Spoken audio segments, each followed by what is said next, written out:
તો ભરૂચના વાગરામાં જ્વેલર્સમાં લૂંટ કરનારો ઝડપાયો છે। ઓનલાઈન ગેમિંગમાં 10 લાખ રૂપિયા હારી જતા યુવકે લૂંટ કરી હોવાનો ખુલાસો થયો છે અને સોનીની આંખોમાં મરચું છાંટી અને 4 લાખના માલમત્તાની લૂંટ ચલાવાઈ હતી। આ મામલે વાગરા પોલીસે મુદ્દામાલ સાથે આરોપીની ધરપકડ કરી છે। રોજા ટંકારિયા ગામના આરોપી રાકેશ પ્રજાપતિની ધરપકડ કરી અને વધુ તપાસ પણ હાથ ધરવામાં આવી છે।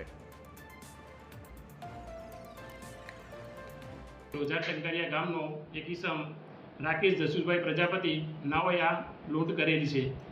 જે અનુસંધાને તેની તપાસ કરતા તેની પૂછપરછ કરતા સદર ઈસમે આ લૂંટ કરેલ હોવાની હકીકત જણાઈ આવતા આ ગુનાના કામે અટક કરવામાં આવેલ છે અને આ ગુનામાં જે લૂંટમાં ગયેલ જે મુદ્દામાલ છે સોનાનો અલગ અલગ ચેન તથા સેટ 3,65,000ની મત્તાની રિકવરી પૂરેપૂરી કરવામાં આવેલ છે તથા ગુનામાં વપરાયેલ મોટરસાયકલ મોબાઈલ તેની પણ રિકવરી કરવામાં આવેલ છે। આ ગામનો જે તોહમતદાર છે રાકેશ જસુભાઈ પ્રજાપતિ એને સટ્ટો રમતો હતો તથા ઓનલાઈન ગેમિંગનો લગભગ 10 લાખ રૂપિયા એ હારી ગયેલો હતો।